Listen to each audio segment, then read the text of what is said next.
How you doing and welcome to my channel.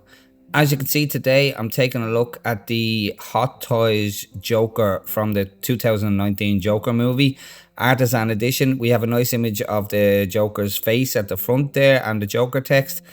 On the side we have the Joker Artisan Edition DX43 AE, and then on the back the usual warnings and information about Hot Toys, and a nice piece of artwork there of the Joker sitting down. And if I catch the light properly, you can see that we have some reflective ha scattered all around the box, to be honest, which is quite iconic for the Joker. And if I can just get this guy out of the box, and while I do that, I'm going to ask you to hit that subscribe button if you do like this kind of content and you want to see more just like it.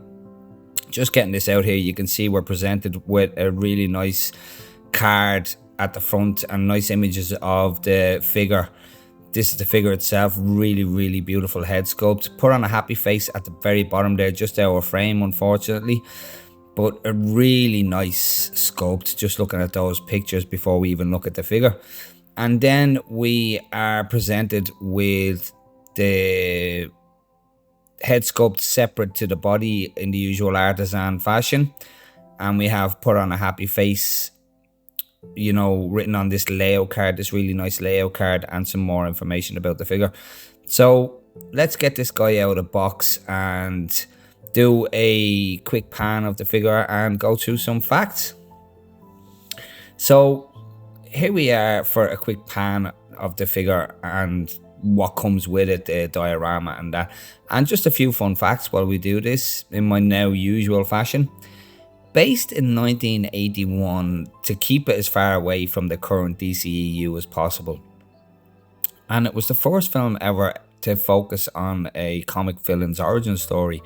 It got 8 minutes of standing ovation at the Venice Film Festival, and Joaquin Phoenix had actually previously turned down a role as the Hulk due to it being a reoccurring role, and he didn't do sequels up until he'd done the sequel to this particular movie. And he also turned down a role as Doctor Strange because he just didn't like the action set pieces in the Marvel movies. Phoenix lost 52 pounds, that's 23 kilograms, for the role of the Joker. And Arthur Fleck's condition of uncontrollable laughter is actually a real disorder. It's called pathological laughter or pseudo-bulbar effect. So it is actually a real thing. And in the movie, Fleck performs his comedy routine at Pogo's Comedy Club, and that's a direct reference to John Wayne Gacy, who performed as Pogo the Clown at children's parties. And also the makeup that he wears, the clown makeup that he wears, is rather close to the makeup that John Wayne Gacy used to put on when he would dress up as Pogo the Clown. So there are a couple of references to John Wayne Gacy, which is, you know, really creepy in a sense. And also another detail in the movie as well is Arthur Fleck is right-handed in the movie, but he switches to left-handed when he takes on the persona of the Joker. So when you're watching the movie, depending on what hand he's using as a strong hand or arm, you can tell which persona he is currently in. And it was the cheapest film ever to gross 1 billion at the box office with a budget of only 55 million. So that's it. There's way more fun facts. That's just a handful of them. There are lots of fun facts about this movie. So moving on, let's take a look at the accessories. And here we are for the accessories that come with the Joaquin Phoenix Joker. And starting off with his hands, you can see we have 10 hands, and we have 2 relaxed palms, we have 2 kind of trigger hands, we have a gripping hand here for maybe holding the notebook or holding the weapon without the trigger finger extended. We have 1 pointing hand, 2 gun gesturing hands, and 2 flex wrist hands, I suppose we'd call them, for maybe his dancing. And the first thing you're going to notice there is that there is no wrist joint. We have it connected at the elbow, and I really like the Hot Toys have done this. I wish they'd do it with more figures. I wish they'd done it with the T1000. It would have elevated the T1000 to another level. But looking at the details on the hands, you can tell just by looking at the hands alone how thin Joaquin Phoenix had gotten for this movie. They are quite, bony and thin and skinny. They looked. There's some sort of vein work through them. There's some hair sculpted into the forearm, and even looking at the details on the palm, there's really nice texture and detail in the palms. They're so real looking. They're absolutely fantastic. And let me just grab this one here, and you can see there's this detail of these molds or little dark spots on each hand, and I'm not sure how accurate that is. I didn't pay that much attention in the movie, but it is a really realistic detail just to put these little molds in the hands. I think the molds anyway. But looking at the vein work up the back of the forearm, it's really real. It looks so real. These are some of the best hands I've seen from Hot Toys. These and the new Han Solo and Darth Sidious. So they're really improving their hands. So moving on, we have his clown mask that he wears in the movie. And I'm going to bring the light down just the wrong way, because it is quite whitewashed. It looks fairly accurate. I do love the detail of, they've just kind of put the detail of the little staples in the sides or beside the ears where the string would be attached on a real mask, and it's just a really nice attention to detail just to mold in the staples. And you can see there that there is a thin foam padding on the inside of the mask, which if you're going to be putting it on the sculpt, it's ideal for keeping the paint intact. I won't be using it now, but it's nice. It's nice that they put the foam in. Some nylon hair at the sides, and the paint lines in it are immaculate. There's no bleeds, there's no paint run into anywhere, and it's got this kind of glossy finish to it to make it look like a plastic mask. Looks great. Won't be using it, but it looks great. Then we have his revolver that he uses, and unfortunately it is a bit bland. There's no wash through it, there's no dry brushing, there's no scuffing. It does have moving parts. As you can see, it opens up, and you can see there is some rounds in there, which is typical for a Hot Toys revolver. But unfortunately, it's a little bit black, and there's no wash in the grip or anything, so it does look a bit bland. Not the best, but it does do the job. The hammer doesn't actually move either, but it does the job. Then we have his cigarette. Only one cigarette comes with him. From my experience with Hot Toys, you usually get a couple of cigarettes, an unlit one and a lit one and a shorter one. That's what I've gotten before. I think it was from Hot Toys figures anyway, maybe Sideshow figures. And then we have his joke book, or his joke notepad, and it's made to look like it's folded in half. It is one complete mold. Not overly impressed with it, to be honest. It's rather cheap looking. It's a bit third party looking, to be honest. You can see the binding rings in it there, which, they look the part, and there's a bit of wear to them. But the fact that it's just one molded piece, it's just a bit of a cop out, really. It's not great. Unfortunately, there is a bit of texture to it, but for a DX figure that costs so much money, I would have liked to have seen a better job on the notepad. And then finally, we have not only got a waist grabber, but if I just pull this out here, we have also got a crotch grabber, which is fantastic. It's great that they've given us options here on how we want to pose them. Very nice of Hot Toys to do it. I'd like to see them do this more often and give us this crotch grabber as well as the waist grabber, so that we have options. And you can see we have a clear plastic pole as well, which is great as well. It's a bit more subtle than the black pole running up in between figures' legs. So there we have it for all the accessories that come with the Hot Toys 2019 Joker. And moving on to the Murray Flanklin diorama base, and as you can see there, I'm struggling to get it all into frame, so I've just got to pan it down. It is such a monstrous piece. It's really tall. I don't think it would fit in the detail, to be honest. So because it's so tall, I'm gonna have to do this in sections, and we will start off at the top, I suppose. And here we have the top of the diorama base, and you can see there that we have the applause sign with a bit of yellowing and dirt around the edges of it, a bit of grime and gunk, which makes it look that bit more realistic, rather than it just being a brand new applause sign. A lot of these applause signs in these studios are decades old, so it's great that they've put that realistic effect and wear inside it. It looks great. It looks more realistic. The studio lights swivel up and down. There's no side to side on them, but they do swivel up and down, which is, enough, really. It's enough. It is all kind of a little bit flimsy. None of it is made out of metal. It's all plastic. The pole is plastic. All the poles are plastic, and the frame is plastic. The pole that the curtain's on is plastic. And just speaking of the curtain, unfortunately, the curtain is either too wide or the pole isn't long enough. It just bunches up. Now, I can understand for space reasons that they didn't want to make the diorama any wider than it is, but it bunches up a lot. It just bunches up maybe just a little bit more than it should.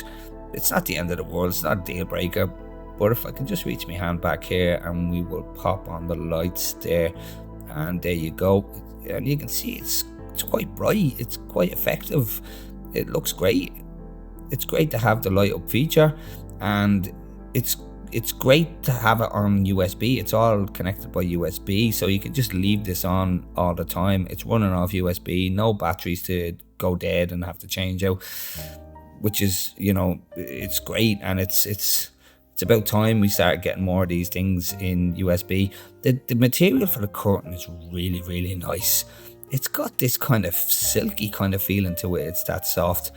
And if I just bringing it down to the next kind of stage of it, as I said, the curtain feels really nice. It's nice and light. It drapes really well. It hangs really nice. Although this part here does flare out a little bit due to the length of the pole not being long enough, or the curtain being too wide, whichever it may be. But, it is what it is. It is accurate, the color wise. Then we have the Live with Murray Flanklin wording on it, on this backdrop, and this is completely backdrop is completely cardboard, and it does have some depth to it. All these little grooves have been kind of cut into it to make it look like individual lots of wood, and boy did they do a really good job with the wood effect. It looks really, really realistic. It really does look like wood paneling through it, and as you can see there, as I just get a bit closer, it really does look like wood paneling. Looks great. And then the Live with Murray Flanklin worrying or lettering is plastic that is glued on to this panel here, so it does have a relief coming out of it. It does have a nice realistic effect to it. A bit delicate. I could see if you cut them off something, those letters would come off. Then bringing it down to the lower portion of the diorama, and you can see we have the chair that Joker sits on in the studio of Murray Franklin's show, and it is absolutely superb. It is so well done. It's just, you can see instantly, immediately, that there is a huge divot in the seat cushion, which just makes it look old. It makes it look used. It makes it look worn. It's even all the grime all around the edges of it, like it is a studio chair that has been used day in and day out for a long time, and it has all this wear and tear around the edges of it. It's a complete plastic mold, but it's got all this texture to it as well. It's got all the right texture to it as well. It really looks the part, even moving up to the edges around the under edges there. It's got this staining effect to it, and it just looks fabulous. You can see the texture in it there. It's quite well textured, and it's quite light as well because it's plastic. It is on a swivel too, which is great as well. And it has this, again, plastic molded, made to look like metal base that it's on, and it really does look like metal. It's really good. and completely looks the part. There's a little bit of a shine off as well. You can kind of see the reflection of the curtains there on the back of it. So it absolutely, and it's like a brushed metal as it should. It's like a brushed metal, but it's still got a nice shimmer to it. I really like this chair. Even the underneath of it here is a bit grimy and dirty as well. It's such a well detailed chair. It's I really like this molded divot in it. It just makes it look more realistic. It looks more like a used chair. And on the base of it there, if I bring this back up, I suppose, for this part, and the lower part of it here, as you can see, we have this floor of the studio. It's like a carpeted floor. I didn't pay attention when I was watching the movie whether it was carpet, but it feels like it's a felt material, so I'm assuming it's supposed to replicate carpet, but it's got this really soft feel to it. And then you can see there that it is sitting on the rest of the base, which is, anybody who knows the Hot Toys knows that this is a regular base that it's quite often used for many figures, and this is just used as a support for the rest of the diorama to sit on. And call it skimping out if you like, but it works, it does the job. And I have left the plastic on it there, so all that rippling isn't going to be there when I pull the plastic off. I just don't want this scratching up on me. So I'm not sure if I'm going to try and relay the plastic a bit tighter so that there's no ripples on it, so it doesn't scratch up the base. You can see it has a star on it there. And there is some weathering on the stage. You know, it looks like a stage that's been used and walked on. And then we have the Joker logo written on, or the Joker nameplate. But without that, this part will stand up, but it's not sturdy. It will stand up on its own, but I wouldn't trust it, to be honest with you. And it looks more the part with the stage element to it, or the nameplate on it as well. So it does look more the part. So although it's not 1-to-1 scale, they've kind of crammed everything in to this small diorama. It still works. It still looks the part. So there we have it for the diorama. And just one last look at the diorama base in its complete form, as much into frame as I can get it. And it is definitely, in my opinion, one of the best diorama bases we've ever gotten from Hot Toys, or from any 1/6 scale figure company, to be honest with you. It looks amazing. So here we have the Joaquin Phoenix Joker standing pretty much straight up as he comes out of the box, and just grabbing him there. And we will go through the details from bottom to top. We'll have a look at his footwear, and you can see there, if I can get it to focus, there we go. He does have this kind of almost chocolatey brown section on the shoes, which is on point, accurate. And on the back and the front, it has this high gloss section to them, and it really does look the part. You can see the creases in that in the front of them, in the toe area and the sides, to make them look more realistic. And there's a lot of texture to that brown part. It is quite textured. A little bit disappointed in the latest laces, to be honest with you. They're a little bit flat and non-existent. They could have, you know, they're low on detail. You know, what can you do? I would have liked to have seen them with a bit more detailed, as there is the whole lot of the shoe is exposed and revealed when he's sitting down in the chair. And on the sole, flat sole, as they should be. And this section here, I'm not sure if it's picking up on camera, but that part is brown, and then the black of the heel of it there is black. So it, you know, it looks like a lot of shoes would look with the brown section and then the black heel. And then just up the ankles there, as you can see, we have a pair of white socks on them.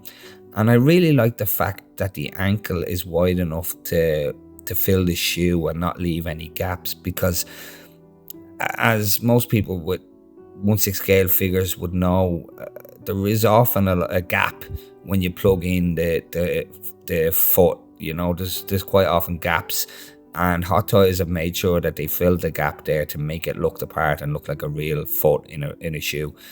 And moving up to his trousers, they are pretty spot on in colour. They're kind of like a almost burgundy, you know, colour to them, just like it was colour graded in the movie. It looks like it did in the movie, as there's a lot of disputing over whether he was wearing a bright red suit or a burgundy kind of suit. But this looks spot on for how it looked in the movie with the colour grading, because I don't really care how it looked off camera.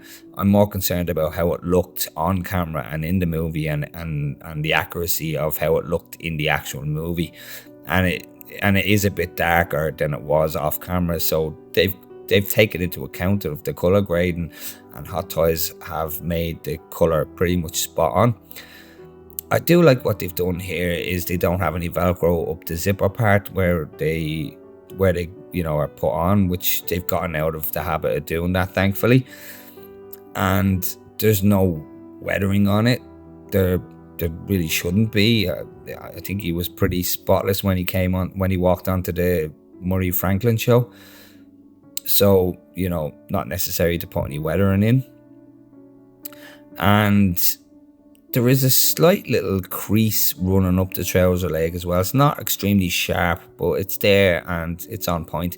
And the bottom of the trousers kind of flare out a little bit. I wouldn't call them a flare, but they are wide, like a lot of 80s trousers wore back then. So the tailoring is quite spot on for the era. The stitching up the inside of the leg looks absolutely spot on. The stitching on the outside of the leg as well looks great. On this side here, I'm not a big fan. It looks very different to the other side. It just lumps out just a little bit. It just becomes a little bit of a lump. And it isn't ideal. Not a deal breaker. But compared to that side there, it doesn't look great. This side here, the left side, looks absolutely fantastic. It's so different to the other side. It just kind of takes away a little bit when you see it from that side. But again, as I said, not a deal breaker. Like I said, I like what they've done here with the, made it look very clean with no Velcro. We do have a couple of functioning pockets, but there's no way you're getting those hands into the pockets, and because there's no wrist peg, you can't even take the hand off and pop the wrist peg into the pocket like his hand is in his pocket. But not really, it's not the end of the world. And then looking at his waistcoat, it's kind of a mustard kind of colour to it. It's more of a mustard than an orange. Has all the right amount of buttons. It does have little stars on the centre of the buttons. I'm not sure how accurate that is. The stitching on it is absolutely immaculate. The stitching all the way running along the bottom of it and down the front of it there is absolutely immaculate. It's really tightly grouped and really clean and pristine. And I think the colours are a really good match for the movie. The blazer is made of a slightly thicker material. Well, it's double layered. That's why where the trousers are single layered. So it's double layered, so it feels thicker than the trousers. The lining in it is pretty spot on as well. It is that kind of is close to the same colour as the rest of the jacket, which is pretty spot on for the movie. And the sleeves are at the right length for the cuff of the shirt to just be exposed just that little bit. And we have some nice button detail on the back there of the cuff. More stars on the buttons. I'm not sure how accurate that is, but they are there. And then we have the splits in the jacket as there should be. And again, really, really nice stitching running up there. And you would have to, I'd like to roll those shoulders forward just a little bit just to get that kind of Joker look to him, or that Joaquin Phoenix look to him. No complaints about the stitching. It feels like there's a bit of padding up in the shoulder part. I'm not going to take all his clothes off to find out, but it does feel like there's a bit of padding there. Width-wise, I think they've done a fairly decent job to making the figure look as thin as Joaquin Phoenix did. They have used a really small body, but it feels like there's a little bit of padding in the top there to fill out the traps, which again is something they probably should have done with the T1000. Accurate pockets, they do have this little extra bit of material over the pocket there. As you can see there, you have the pocket and then this little section, and the stitching is so tiny. It's really small, it's tiny stitching. And they are all functioning pockets, which is nice, but you can't really use them, like I said, because there's no wrist peg to pretend that the hand is gone in the pocket. So proportion wise, like I said, it's almost there. He does look thin as Joaquin Phoenix did, not really scrawny like he was, but in 1/6 scale form, it absolutely does the job, and it does look the part. I do have a little bit of trouble with this collar of the shirt here. If I can just get him down a bit, the collar of that shirt there is just, it wants to just lift away, where this side here is nicely tucked in. I think that the collar is slightly oversized as well. I'd have to look back at the movie, but it just looks like it's slightly oversized. The print on the shirt is completely accurate as far as I can remember. It's got a nice little print on it there, and as far as I can remember, it is movie accurate. And buttons with stars on them again. Again, not sure how accurate that is. And another thing about the shirt as well is, it is, in order to get the hands on and off, you do have to unclip these hook clips on the shirt cuffs there, and it's a bit of a nuisance. You do have to pull it forward to detach them, and they are on this little hook. A nightmare to get re-clipped on, and I don't know why I undone that there. I suppose just to show you guys, I'm not going to clip it back up now and waste your time, but it is a bit of a nuisance to clip them back up. I do like how much of the arm comes out. You can see the wrist, and that's obviously why we, they got rid of the jointed wrists. Like I said earlier, I really wish we'd have got these seamless hands on the T1000, or wrists on the T1000. It really would have elevated that figure to a whole new level. But again, it is what it is, and I am getting the topo set for that T1000. Well, the 3 of them that I have. So, moving on, I suppose we'll have a look at this head sculpt, this absolutely fantastic head sculpt. So let's get close in at that. And here we have the Joaquin Phoenix head sculpt, and I must say, I think it is really, really spot on. One of the best. These Hot Toys head sculpts just keep getting better and better. I suppose 1/6 scale in general, the sculpts keep getting better and better. I've seen some third-party ones lately that have been pretty phenomenal. The Mars Toys Doc Brown, for instance, absolutely epic head sculpt. So 1/6 scale in general is just getting better and better, and it is a hell of a time to be into this hobby and collecting figures with all the modern technology, with their 3D rendering and sculpting. Is just, it's gone to a whole new level these days. But even with the makeup on this figure, on this head sculpt, in a lot of cases, makeup on head sculpts does cover up flaws in head sculpts, or flaws in likeness, for the actor. But I still see Joaquin Phoenix in this sculpt, especially the nose area there. I think the nose is spot on, and the eyes are spot on from as well. Just looking at the side sculpt there, look how I just see him there. I see Joaquin Phoenix as the Joker. The detail is absolutely, it's just unbelievable.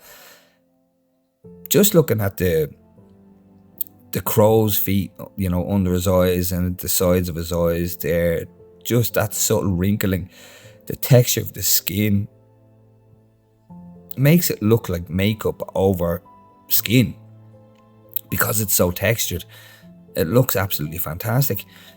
And you can see even the eyebrow there, it looks like makeup over a hairy eyebrow, if that makes sense. It really does. It looks so real. The eyes look fantastic as well. They look really spot on. Maybe the colour of them might be a little bit darker than they should be. I'd have to look back again at stills of Joaquin Phoenix. I'm not sure. I don't want to whitewash him out too much, but I'd have to look back at images of Joaquin Phoenix. But I think they're a little bit, something's telling me that they're a little bit too dark. But don't quote me on that. I'd have to look back, and just look at some images of Joaquin Phoenix's eyes. But looking at the underneath and, the neck there under the chin, and you can see so much detail to it.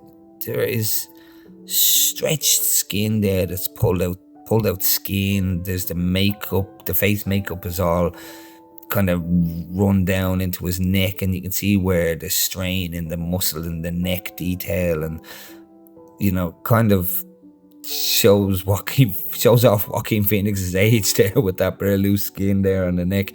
But it is so well done. It's so well detailed, and the blend lines where the hair meets the forehead and meets the skin, where the skin meets the face makeup, where it all just blends in really nice. Look around the forehead there, how the patchwork and how patchy it is. Like, it's so well blended in and looking like white paint. Even with the head, I see more and more even now with the head put down like that. I think it looks really like him. I can't get over how these sculpts are looking these days. Just moving on to the hair, and I'll bring the light up just a little bit just to have a look at the hair. The artisan hair on this, it's not as rigid as the Black Widow hair that I have. It doesn't seem to be as much product in it. Kind of similar to the Purple Coat Joker, the Heath Ledger Joker, but it does still feel a bit strawish. But I like what they've done here. It just goes to show you what they can do and will do in the future. If they can get that artisan hair that short for the locks and looking that good for the locks, for the lock area on this figure, and they've got it going in different directions, then we are in for a treat in the future when it comes to artisan figures with shorter hair. Because if they can do that with the locks, then we can get a whole lot more. There's going to be a lot of 1/6 scale figures with short hair coming out if they can get that hair that short on those locks. Just looking down at the hair, and you can see that there is just a little bit of product or glue or something there. I'm not going to try and get it out. No, it's not going to move. There's a little bit of product or glue there, which I'm not entirely happy about. Not ideal. Thankfully, it's at the back. The colour on it is spot on. You can see all the different shades running through it. There's some deeper greens at the top. There's some lighter greens as it comes down. Really looks the part. There's so much depth to it because it is actual implanted or gluted hair. So it does have this natural depth to it, and the dark areas are all in the right places because it is real hair. So, there's no paint work, replicating shadowed area. It actually is shadowed area. And looking at the top, it looks great. It looks the part and is absolutely phenomenal. I can't get over that sculpt. It looks so good. It really does look like him in his role as the Joker. Now, onto my gripe with the head sculpt. And I'm going to have to cut here and take the head sculpt off. So here we have the head sculpt off of the figure, and if this head sculpt isn't a perfect example or a perfect advertisement for as to why we need magnetic eyes in our figures these days from Hot Toys, like, Hot Toys need to catch up. The other Purple Coat Heath Ledger Joker is an example too, but this is a better example. We most certainly need magnetic eyes in these Hot Toys figures with the artisan hair. In order to move the eyes on this figure here, you have to, the instructions say to use this part of the tool here, and you've got to get under the hair, and there's a little divot there, and you've got to pull this section off at the back. You can see it lifting there, as you can just see it lifting there. There we go, to get to the eyes. Now, I'm not going to do it. I'm just showing you how it's done. But you have to pull this section off. Maybe if I just bring the lights up just a little bit, we can get a better look at this, because it's quite shadowy under there. But you've got to get this tool into the divot and pull that section up there and take that piece out. You got to take that section out to get to the rolling eyeball function. You can see the hair all moving there. That is going to risk ruining the hair, and I'm not willing to take that risk. It's gonna crack the product in the hair if that's done too many times. It's gonna frizz the hair up. I'm absolutely not doing that.